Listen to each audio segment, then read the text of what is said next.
Voici le témoignage de Claire, un récit vrai, puissant, d'une femme qui s'est reconstruite dans le silence et qui a appris à ne plus avoir peur d'exister. C'est un récit de résilience, d'amour et de liberté retrouvée.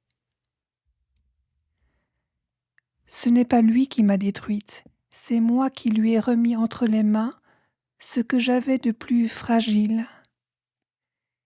J'ai mis 10 mois à revenir à moi. 10 mois sans faire de bruit, 10 mois à ne pas me débattre, à ne pas hurler, à ne pas chercher à comprendre.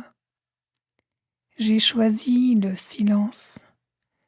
Et ce silence, loin d'être un abandon, fut ma plus grande force. Il faut une sagesse immense pour ne pas courir après des réponses, pour ne pas chercher une réparation, pour ne pas combler le vide à tout prix.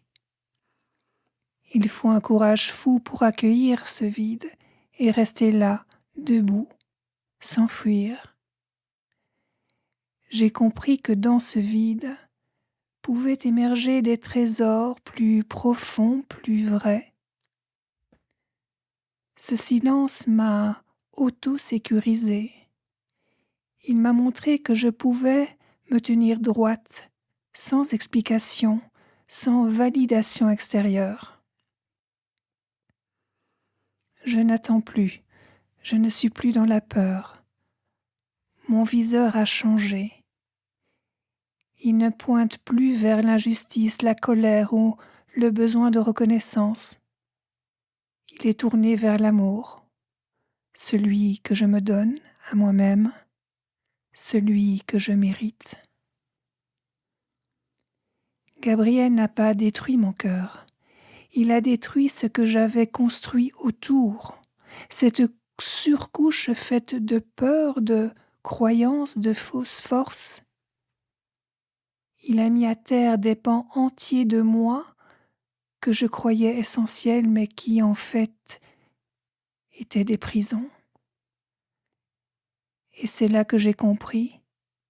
Ce que je croyais fragile était en réalité indestructible. Et pendant des mois, pendant tous ces mois, je n'arrivais plus à manger, plus à ressentir, plus même à sourire. Mais peu à peu, la vie est revenue. Je ressens à nouveau le plaisir. Je me surprends à sourire sans raison. Je redécouvre l'envie, le désir, la joie simple d'être en vie. J'ai longtemps cru que ma force, c'était de porter les autres, de faire briller ceux que j'aimais. Aujourd'hui, je sais que ma lumière n'a pas à être offerte à ceux qui refusent de la voir. Elle n'a pas à disparaître pour apaiser l'ombre des autres. Je me la garde et je la partage seulement si l'autre sait l'accueillir sans m'effacer. Et j'ai découvert qu'un homme pouvait aussi être sensible, présent, solide, sans jamais envahir. Mon associé et ami m'a offert ce que je n'avais jamais connu, une présence masculine, douce, stable, respectueuse. Il ne prend rien, il est simplement là. Et j'ai pleuré parce que, pour la première fois, je n'avais pas peur.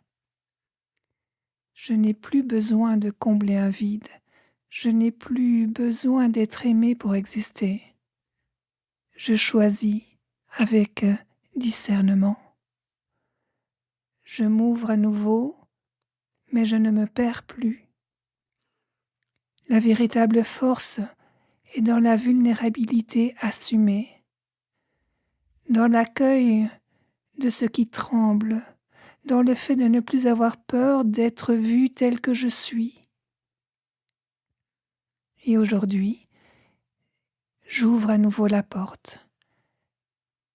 Et si je le fais, c'est parce que je suis suffisamment en paix avec moi-même pour savoir que je n'ai plus à me sacrifier pour être aimé. Mon silence m'a enseigné cela. Il m'a rendu libre. Et vous, Si vous regardiez votre propre silence autrement, s'il devenait lui aussi un espace de guérison, la résilience n'est pas un état, c'est un chemin, parfois discret, souvent intérieur, mais toujours précieux. Prenez soin de vous. Offrez-vous le droit de guérir à votre rythme. Et si ce témoignage vous a touché, je vous invite à le partager et à écouter les autres récits de transformation disponibles sur ce podcast. Parce qu'à travers chaque voix, c'est peut-être un peu la vôtre qui se réveille.